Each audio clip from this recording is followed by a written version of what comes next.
کہ جب صحابہ کرام کو بار بار کفار کی طرف سے تنگ کیا گیا، ابو جہل ان کی کمپنی کی طرف سے مشکلات میں ڈالا گیا بہت زیادہ، تو صحابہ کرام بار بار آقا علیہ السلام کی بارگاہ میں عرض کرتے تھے کہ یا رسول اللہ ہمیں اجازت عطا فرمائیں تاکہ ہم ان کے ساتھ جہاد کریں۔ میرے آقا صحابہ کرام کو تسلی دے دے، صبر کریں، ابھی تک اللہ کی طرف سے حکم نہیں آیا۔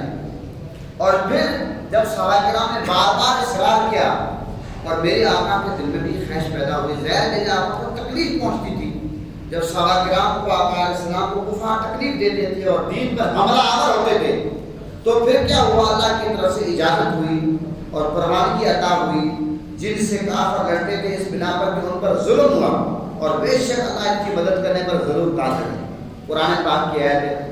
پھر جب اجازت ملی اور پھر آقا علیہ السلام نے صحابہ کرام سے مشورہ کیا اور باقاعدہ آقا علیہ السلام نے بڑی تعداد میں جب صحابہ کرام جمع ہوئے، اب یہ بات یاد رکھیں کہ بڑی تعداد سے مراد صحابہ کرام کی ٹوٹل تعداد کتنی تھی، 313، اور کفار ہزاروں میں تھے، اور کفار کے پاس آپ کو پتہ ہے گانے والے بجانے والے فوجی فلاں عیش پرست تھے، اور ادھر اللہ اللہ کرنے والے تھے، نیک لوگ تھے، صالحین تھے، تو ان کے پاس آپ کو پتہ ہے جو اسلحہ تھا کفار کے پاس وہ بھی بہت زیادہ تھا، اور ادھر صحابہ کرام جو اسلامی لشکر ان کے پاس کیا تھا کہ صرف اور صرف 3 گھوڑے تھے، 3 گھوڑے تھے، 70 اونٹ تھے، اور تلوار 8 تلواروں کے بارے میں آتا وہ تھی، تھوڑا سا سامان تھا۔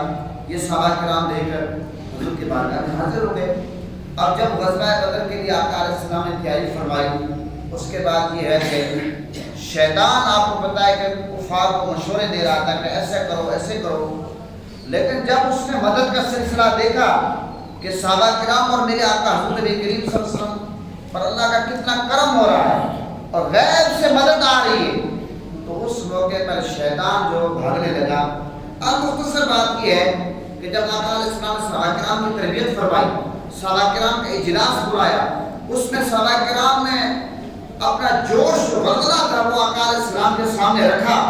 حضرت ابوبکر صدیق نے بڑی ایمان افروز تقریر کی جس سے صحابہ کرام کا جذبہ بڑھا، حضرت عمر فاروق نے، اور یہاں تک کہ حضرت مقداد کھڑے ہوئے کہنے لگے کہ یا رسول اللہ ہم بنی اسرائیل کے لوگ نہیں کہ ہم آپ کو چھوڑ دیں گے، ہم آپ کے ساتھ ہیں، ہم آپ کے ساتھ ہیں، ہم لڑنے کے لیے تیار ہیں۔ میرے آقا حضور نبی کریم صلی اللہ علیہ وسلم نے جب صحابہ کرام کے جذبہ دیکھا اور میرے آقا بہت خوش ہوئے، اور میرے آقا نے صحابہ کرام کو دعوت دی، اور اس کے بعد میرے آقا حضور نبی کریم صلی اللہ علیہ وسلم نے صحابہ کرام کو یہ خوشخبری سنائی کہ اللہ کی طرف سے مدد آئے گی، اللہ کی طرف سے مدد آئے گی۔ اس کے بعد جب یہ لشکر صحابہ کرام کا اور اسلامی لشکر اور دوسرے طرف کفار کا میدان بدر کے مقام تک پہنچتے ہیں، مختصر میں کر رہا ہوں، اب صحابہ کرام جس مقام پر ٹھہرے ہیں، اب یہ دیکھیں کہ وہاں ریت تھی، اب ریت میں چلنا تو بہت مشکل ہوتا ہے،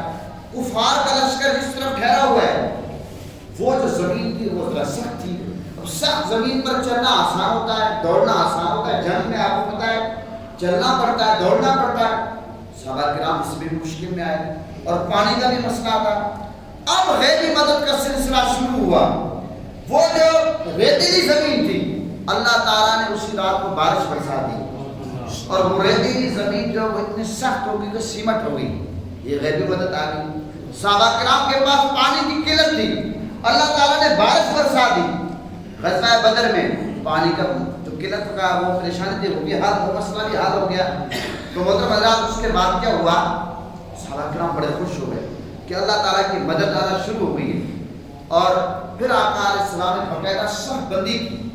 عرب کی تاریخ میں کبھی بھی جنگ میں یہ صف بندی نہیں ہوئی، ایک بات یاد رکھیں، یہ پہلی بار آقا علیہ السلام نے باقاعدہ صف بندی کی۔ صحابہ کرام کو آقا علیہ السلام نے لیکچر دیا کہ آپ نے دشمن کا مقابلہ کیسے کرنا ہے، اور اسی صف میں حضرت سواد رضی اللہ عنہ علیہ السلام کے ہاتھ مبارک میں آسمان کا چھڑی مبارک تھی، صفے درست فرما رہے تھے آقا علیہ السلام۔ حضرت سواد رضی اللہ عنہ تھوڑے سے صف سے آگے نکلے ہوئے تھے، آقا علیہ السلام نے ان کے پیٹ مبارک پر چھڑی ٹچ کی کہ صف درست کر لو۔ اب حضرت سواد رضی اللہ عنہ نے موقع کو غنیمت جانا، جب صفے درست ہو گئے آقا علیہ السلام نے لیکچر دیا، عرض کرنے لگے یا رسول اللہ آپ تو ہمارے سپہ سالار ہیں، آپ تو انصاف کا منبع ہیں، میرا ایک مطالبہ ہے۔ میرے آقا نے فرمایا کہ یا رسول اللہ میں آپ سے بدلہ لینا چاہتا ہوں۔ اور صحابہ کرام غصے سے لال پیلے ہو گئے۔ ایک طرف تو دشمنوں سے ہمارا مقابلہ ہے، وہ ہزاروں کی تعداد میں ہیں، ادھر ہم سینکڑوں میں ہیں، ادھر حضرت سواد کہتے ہیں کہ میں نے بدلہ لینا ہوں۔ میرے آقا نے فرمایا میں حاضر ہوں۔ جب وہ آقا حضرت سواد رضی اللہ عنہ علیہ السلام کے قریب آئے، عرض کرنے لگے یا رسول اللہ جب آپ نے مجھے چھڑی ماری تھی اس وقت میرا پیٹ ننگا تھا، لہذا اپنا کرتا مبارک ہٹائیں، میں آپ سے بدلہ لینا چاہتا ہوں۔ اور صحابہ کرام کو غصہ آ گیا، یہ کیا ہو رہا ہے؟ جب اپنوں میں اختلاف ہو جائے، آپ کو پتا دشمن طاقت پکڑتا ہے، دوسری طرف دشمن ہے، ادھر صحابہ کرام یہ بات کو دیکھ کر حیران ہوئے۔ لیکن حضرت سواد رضی اللہ عنہ کی نیت کچھ اور تھی۔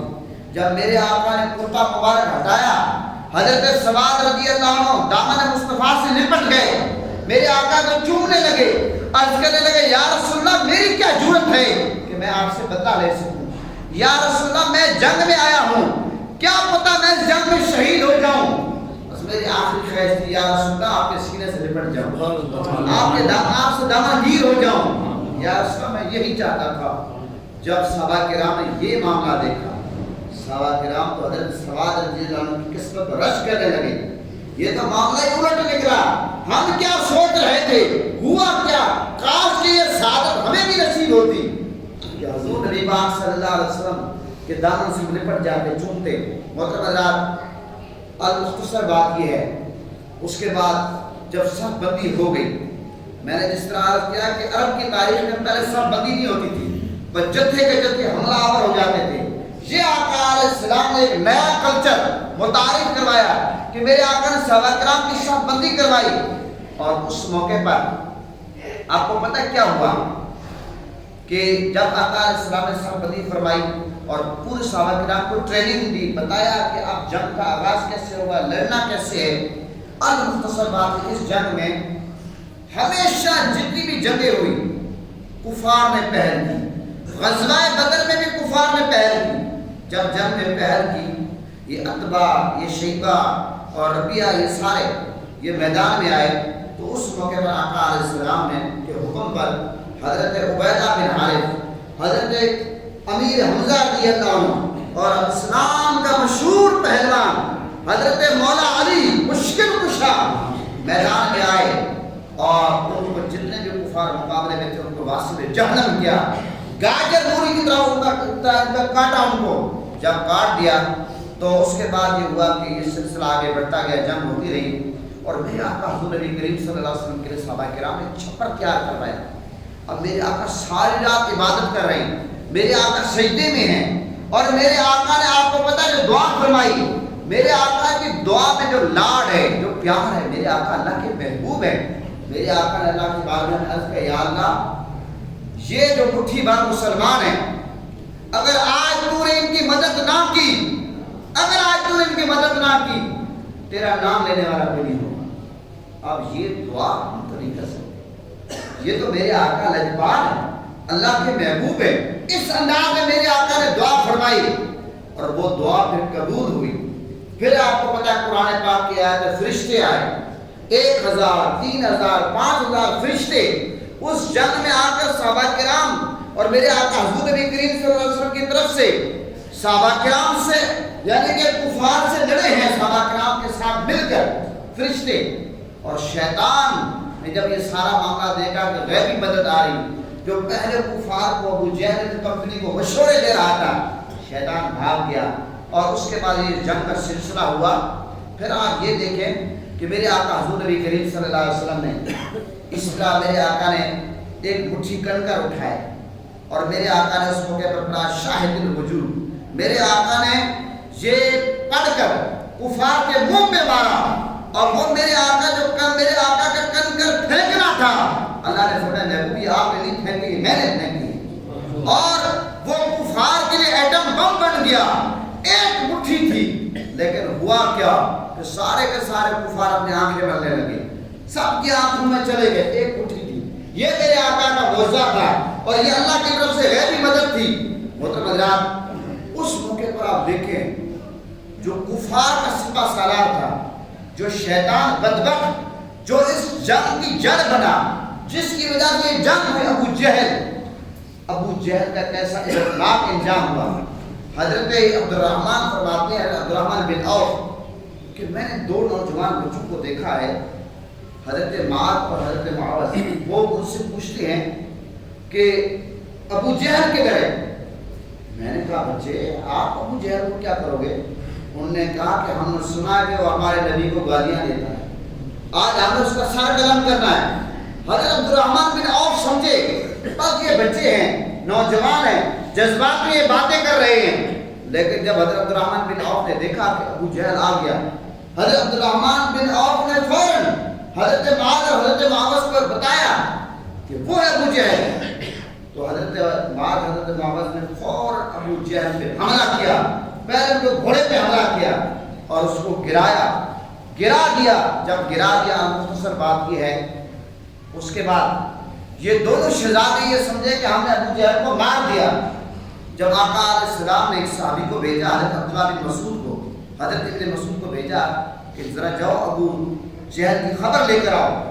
جب پتہ کرنے گئے تو ابو جہل گرا تو پڑا تھا، ان دو شہزادوں نے ابو جہل کو گرا دیا۔ اب وہ لڑنے کے قابل نہیں رہا لیکن مرا نہیں تھا۔ اس موقع پر حضرت ابن مسعود نے کیا کیا؟ اس کو قتل کرنا چاہا، ختم کرنا چاہا۔ اس کے اندر اتنا غرور تھا، اتنا تکبر تھا ابو جہل کے اندر، اس حالت میں وہ کہنے لگا کہ میرا سر گردن سے کاٹنا، جب سر رکھا جائے پتہ چلے کہ سردار کا سر ہے۔ اتنا وہ تکبر غرور کا منبع تھا وہ شخص بدبخت ابو جہل۔ اور اس موقع پر جب حضرت ابن مسعود نے ابو جہل کا سر کاٹا، حضور کی بارگاہ میں رکھا، میرے آقا نے سجدہ شکر ادا کیا اور میرے آقا نے فرمایا کہ ایک فرعون تھا حضرت موسیٰ علیہ السلام کے زمانے، اور میری امت کا فرعون یہ ہے، اور جس کو آج دو نوجوان نے گرایا ہے۔ تو محترم حضرات، آقا علیہ السلام نے سجدہ شکر ادا کیا۔ آج مختصر بات یہ ہے، اس کے بعد کیا ہوا یہ بات میں آپ کے سامنے ہے۔ اس میں یہ جو جنگ ہوئی غزوہ بدر، اس میں 70 کفار مارے گئے، 70 کفار مارے گئے اور 70 کفار قیدی ہوئے۔ اور یہ بات بھی آپ یاد رکھیں، جو صحابہ کرام اس جنگ میں شہید ہوئے وہ 14 صحابہ کرام نے جام شہادت نوش فرمایا، جن میں سے 6 مہاجرین تھے اور 8 انصار تھے، لیکن کفار زیادہ مارے گئے۔ صحابہ کرام جو شہید ہوئے 14، ادھر 70 مارے گئے۔ اور اس کے بعد کیا ہوا، مزے کی بات آپ کو بتاؤں، آقا علیہ السلام نے اس جنگ سے پہلے جب میرے آقا نے صفحہ درس فرمائی، جب میرے آقا نے صحابہ کرام کو لیکچر دیا، میرے آقا نے بتا دیا کہ فلاں کافر یہاں مرے گا، فلاں کافر یہاں مرے گا، فلاں کافر یہاں مرے گا۔ جنگ شروع ہونے سے پہلے جو میرے آقا نے بتایا وہ کافر وہیں پہ گرے ہیں، وہیں پہ مرے ہیں۔ آج لوگ کہتے ہیں جناب کل کیا ہونے والا کسی کو نہیں پتا، اور کسی کو پتا نہیں ہوگا، لیکن میرے آقا کو سب پتا ہے۔ میرے آقا نے جو بتایا وہی ہوا، کہ پتا چلا کہ جو کام ہونے والے ہوتے ہیں نگاہ مصطفیٰ میں وہ بھی ہوتی ہے۔ نگاہ مصطفیٰ سے کوئی چیز پوشیدہ نہیں۔ جب رب نے اپنے آپ کو اپنے محبوب سے نہیں چھپایا تو رب اور کیا چیز چھپائے گا؟ جب رب نے اپنے محبوب کو اپنے پاس بلا کر اپنا آپ دکھا دیا تو اللہ اور کیا چھپائے گا؟ تو محترم حضرات، مختصر بات یہ، جو 70 کفار مارے گئے ان کو بدر جو ہے، بدر ایک کنویں کا نام ہے، اور اس ایک کنویں میں ان کو ڈالا گیا 70 کفار کو۔ جو 70 قیدی ہوئے ان میں سے پھر آقا علیہ السلام صحابہ کرام سے مشاورت کی ان قیدیوں کے ساتھ کیا کرنا ہے۔ حضرت عمر نے تو سیدھا سا مشورہ دیا، حضرت عمر فاروق رضی اللہ جلالی تھے کہ یا رسول اللہ جو جس کا رشتہ دار ہے اس میں سے اب وقت کے دامن میں گنجائش نہیں ہے۔ بہت سارے جلیل القدر صحابہ کرام کے رشتہ دار آمنے سامنے تھے۔ فاروق اعظم نے فرمایا یا رسول اللہ جو جس کا رشتہ دار ہے وہ اس کا سر قلم کرے۔ یہ تو فاروق اعظم کا مشورہ تھا۔ حضرت ابوبکر صدیق رضی اللہ عنہ دھیمے مزاج کے مالک تھے، عرض کرنے لگے یا رسول اللہ ایسا ہے کہ ان کو قتل نہیں کرتے، ان میں سے جو فدیہ ادا کر سکتا ہے فدیہ ادا کرے، ان سے فدیہ لینا۔ اس کے بعد کیا ہوا، آقا علیہ السلام نے صدیق اکبر رضی اللہ عنہ کو رائے کی، اس کو ترجیح دی، فدیے کے بعد اب وہ جو قیدی تھے ان کا ہاتھ باندھے گئے، اور ان قیدیوں میں آقا علیہ السلام کے چچا حضرت عباس بھی شامل تھے۔ میرے آقا نے صحابہ کرام کو فرمایا کہ ساری رات مجھے نیند نہیں آئی۔ حضرت عباس کے جب ہاتھ باندھے ہوتے آوازیں آ رہی تھی، رشتہ تو رشتہ ہوتا ہے۔ ساری رات میرے آقا نے فرمایا کہ مجھے نیند نہیں آئی۔ پھر میرے آقا نے جو مساوات کا درس دیا، میرے آقا نے فرمایا کہ صرف میں یہ کہوں کہ میرے چچا کے ہاتھ جو ڈھیلے کر دو یہ تو مناسب نہیں ہے۔ میرے آقا نے فرمایا سب کے جو ڈھیلے کر دو۔ میرے آقا رحمت اللہ عالمین تھے۔ اب مجھے آپ یہ بتائیں، حضرت عباس اس وقت مسلمان نہیں ہوئے تھے، میرے آقا کے مقابلے میں جنگ آئے ہوئے آئے ہیں، اب اس وقت قیدی ہیں اور ان کے ہاتھ جوڑ باندھے ہوئے ہیں۔ میرے آقا کو ساری رات نیند نہیں آئی۔ جن ظالموں نے حسین کو پیاسا رکھا ہے، جن ظالموں نے حضرت علی اصغر، حضرت علی اکبر، حضرت قاسم، امام حسین کا 3 دن پانی بند کیا ہے، پھر صرف حضرت امام حسین کو شہید نہیں کیا، امام حسین رضی اللہ عنہ کو آپ کو پتہ ہے کہ سر کاٹ کر نیزے پہ چڑھایا، مسجد نبی پہ حملے کیے، گھوڑے باندھے، اور جن لوگوں نے یہ ظلم کیا میرے آقا پر کیا گزری، جن لوگوں نے حضرت امام حسن جن کا یوم ولادت کل گزرا ہے، حضرت امام حسن کو زہر دیا، مجھے آپ یہ بتائیں میرے آقا پر کیا گزری، یہ منظر آپ انصاف سے بتائیں۔ چچا کے ہاتھ پر جوڑ باندھے ہوئے، قتل نہیں ہوا، کوئی حملہ آور نہیں ہے، ان کے ساتھ اچھا سلوک ہوا۔ میرے آقا نے فرمایا قیدیوں کے حقوق ہے، قیدیوں کے ساتھ اچھا سلوک کرو، لیکن آپ مجھے آپ یہ بتائیں کہ یہ میرے آقا حضور نبی کریم صلی اللہ علیہ وسلم سے برداشت نہیں ہوا، تو جب حضور کے خاندان کو پر حملہ آور یہ بدبخت یزید ان کے سواری ہوئے تو میرے آقا پر کیا گزرے ہوئے۔ یہ فیصلہ آپ کی عدالت میں ہے۔ یہ جو آج بہت سارے ملا بدبخت یزید کے حواری بنے ہوئے ہیں، ذرا ان کو سوچنا چاہیے۔ اس کے بعد یہ ہوا کہ یہ فیصلہ ہوا جو فدیہ دے سکتے ہیں فدیہ دیں، جو نہیں دے سکتے وہ مسلمانوں کے بچوں کو پڑھنا لکھنا سکھائیں۔ تو حضرت عباس جو تھے کہنے لگے یا رسول اللہ میرے پاس تو فدیہ نہیں ہے۔ میرے آقا نے فرمایا آپ کے پاس فدیہ ہے، آپ کے فلاں فلاں جگہ پہ آپ خزانہ آپ دفن کر کے آئے ہیں، اور آپ نے میری چچی حضرت ام فضل کو کہا تھا کہ اگر میں جنگ میں مر جاؤں تو یہ جو میرا خزانہ میرے بچوں کو دینا، بچوں کے نام لیے۔ حضرت عباس حیران ہو گئے، یہ بات تو میری اور میری بیوی کے علاوہ کوئی نہیں جانتا کہ میں نے اپنا خزانہ کس زمین میں کس مقام پر دفن کیا، یہ نبی پاک جانتے ہیں۔ اس نے کہا یہ تو اللہ کے نبی ہی بات کر سکتے ہیں، یہ تو غیب جاننے والا نبی بات کر سکتا ہے کہ خزانہ کہاں دفن ہوا۔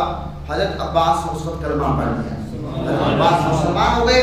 اور پھر جن لوگوں نے کہا فدیہ نہیں دے سکتے، فیصلہ یہ ہوا کہ مسلمانوں کے بچوں کو پڑھنا لکھنا سکھاؤ۔ اور پھر اس سے جو میسج ملتا ہے کہ آج جو لوگ سکول، کالج، یونیورسٹی تعلیم کے دشمن ہیں، بم بلاش کرتے ہیں، مسلمانوں پر حملہ آور ہوتے ہیں، تعلیم کے دشمن ہیں، ارے بدبختو تعلیم کا تصور، یہ بدبخت ان کو کہہ رہا ہوں جو مخالف ہیں کہ تعلیم کا تصور تو غزوہ بدر میں بھی تھا کہ جو فدیہ نہیں ادا کر سکتے وہ مسلمانوں کے بچوں کو پڑھنا لکھنا سکھائیں۔ تو محترم حضرات، جب حضرت عباس نے، آپ کو پتہ ہے خاص بات نہیں کرنے والا وہ یہ ہے، حضرت عباس، اچھا یہ جو قیدی تھے ان میں سے ایک تھے حضرت ابو العاص بھی تھے جو آقا علیہ السلام کے داماد تھے۔ تو انہوں نے کیا کیا، وہ ہار حضرت بی بی زینب کا جو ہار تھا فدی میں وہ لے کر آئے۔ میرے آقا کی جب ہار پہ نظر پڑی، ظاہر بیٹی کا ہار تھا، اور میرے آقا کے آنسو آ گئے۔ میرے آقا کو بیٹی سے زیادہ ام المومنین حضرت خدیجہ کبریٰ رضی اللہ عنہا کی یاد آ گئی، وفادار بیوی کی یاد آ گئی کہ یہ تو ان نے جہیز میں ہار دیا تھا۔ تو اس موقع پر میرے آقا حضور نبی کریم صلی اللہ علیہ وسلم کی آنکھیں نم ہو گئی، اور میرے آقا نے فرمایا اگر صحابہ کرام سے میرے آقا نے مشاورت کی، اگر تمہاری مرضی ہو تو یہ میری بیوی عمر حضرت خدیجہ کبریٰ کی یادگار ہار ہے، تو یہ اس کو واپس کر۔ صحابہ کرام تو حضور کے حکم پر لبیک کہتے تھے، وہ ہار واپس ہو گیا۔ اب یہ وفا ہے۔ تو محترم حضرات، یہ غزوہ بدر کی جو جنگ ہوئی، اس سے بے شمار پیغامات نکلتے ہیں، اس سے صحابہ کرام کی استقامت تھی۔ صحابہ کرام کو حوصلہ دیکھیں، صبر دیکھیں، عبادت دیکھیں، اور صحابہ کرام کو جس طرح اللہ تعالیٰ نے کامیابی عطا کی، پھر اللہ تعالیٰ کی مدد دیکھیں، نصرت دیکھیں، 3000 فرشتے، 1000 فرشتے، 5000 فرشتے، ابو جہل کا بچوں کا، یہ نوجوان بچوں کا ابو جہل کو مارنا آپ دیکھیں، یہ ساری اللہ کی مدد تھی۔ پتہ چلا کہ جتنی بھی اسلامی جنگیں ہوئیں وہ اسلحے کے زور پر نہیں جیتی گئی، وہ اللہ کی ذات پر یقین پر اللہ کی مدد نصرت شامل تھی کہ یہ جنگیں جیتی گئی ہیں۔ اور اس لیے شاعر نے بڑا خوبصورت نقشہ کھینچا، تقدیر الہی کے نوشتے بھی وہی ہیں، تقدیر الہی کے نوشتے بھی وہی ہیں، اللہ بھی وہی ہے، اس کے فرشتے بھی وہی ہیں۔ اتر سکتے ہیں تیری مدد کو ملائک اب بھی، اتر سکتے ہیں تیری مدد کو ملائک اب بھی، گر ذات الہی سے تیرے رشتے بھی وہی ہیں۔ اگر اللہ کی ذات سے تیرا رشتہ مضبوط ہے تو آپ بھی تیری مدد کو فرشتے اتر سکتے ہیں۔ مسلمانوں، اس وقت اتحاد کی ضرورت ہے، یک جان یک آواز ہونے کی ضرورت ہے، کشمیریوں کے ساتھ، برما کے ساتھ، فلسطین کے ساتھ یکجہتی کرنی ہے، اور نہ تعداد دیکھی جاتی ہے نہ اسلحہ دیکھا جاتا ہے، اللہ کی ذات بھروسہ دیکھا جاتا ہے اور اتحاد دیکھا جاتا ہے۔ تو اللہ تعالیٰ مسلمانوں کو کامیابی عطا فرماتا ہے۔